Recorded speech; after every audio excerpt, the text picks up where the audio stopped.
Ang Papa ang ulo ng simbahang Katolika. At kanilang kiniklaim na si Saint Peter ang pinakaunang naging Papa noong 30 AD hanggang 70 AD.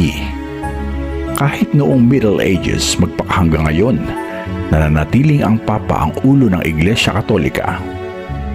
Ngunit alam niyo ba na may babaeng naging Papa? Sinasabi nga ang si Pope Joan ang nag-iisang naging Papa ng Iglesia.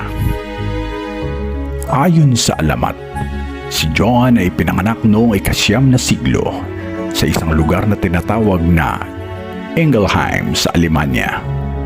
Maagang ipinakita ni Joan ang kanyang katalinuhan at interes sa pag-aaral. Bagay na bihira para sa mga kababaihan noong unang panahon.